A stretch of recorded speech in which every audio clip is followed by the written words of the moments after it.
Hey folks, welcome to chapter 12, step 4, the vertical news boxes. So let's jump into our editor and take a look at what we're talking about. Now, as we are dealing with library pages, we want to make sure that we preview one of our pages first in our web browser. We'll use Firefox here. And I can also show you what we're going to be updating at the same time, and that is the what's new, current news, and the recent news boxes right down here. Something interesting about these boxes, or kind of cool, is these pictures here. We use CSS to resize the images, scale them down to fit nicely into the box so they're not taking up as much space as you would see, for example, in the horizontal boxes up above. Right? If we had a great big image down here, it would take forever to actually get to the text, and the page would stretch a fair bit down the ways. We want to try and keep the content as close to the top of the page as possible. So in order to do that, we've reduced the size of the image that's displayed right here. So let's get into our editor and I'll show you how that works. So we'll jump into the library folder and the news boxes, and this time we'll take a look at the what's new page right here. You can see the image that's being displayed is a lot larger in the what's new page than what you actually see right here in the web browser. So what we do here is we have the what's new page, which comprises of the H3 tag. Just select the H3 tag in the quick tag selector and type in your new title. New title. Okay.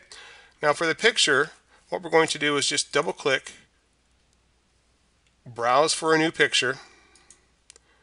We're going to go to our themed images folder, for example, where we have one, and we'll select a new picture right here, do, and hit OK, and away it goes. Now, once we've embedded the picture, a little trick here is switch to code view.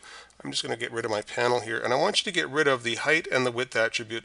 If there's a height and a width assigned, what it'll do is it'll actually push the box sort of out of alignment and try and fit that big old image into the side of your page, when really we want the style sheet to take care of image sizing for us so that the image is sort of scaled down to fit nicely and the content doesn't drag on forever and ever down the side of the page there. So just grab the height, and make sure when you grab the height, you're grabbing the word height, the number, and the double quotes, just like you see right here.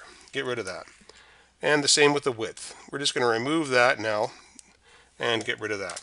If you happen to leave an extra double quote in the page, you'll see something like a little yellow bracket show up down here, and of course the body down here will display there's a problem as well. It'll try to tell you what it is, but basically if you see yellow, just do a Control Z or Control Z, get back to where you were, and then sort of start over again. Okay, and if you Control Z too far back, it'll actually change the image and remove everything, and you'll have to start, where you were from the beginning. But we'll just pop that back with a Control Y.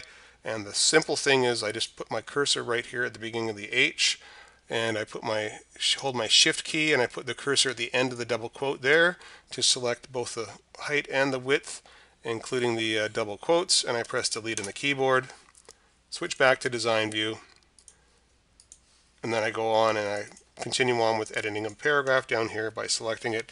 This is the new description.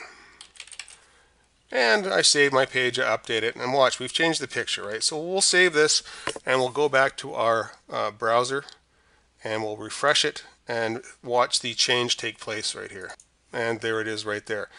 Title, description, and picture, and it resized automatically for us because we removed the width and the height from the page itself.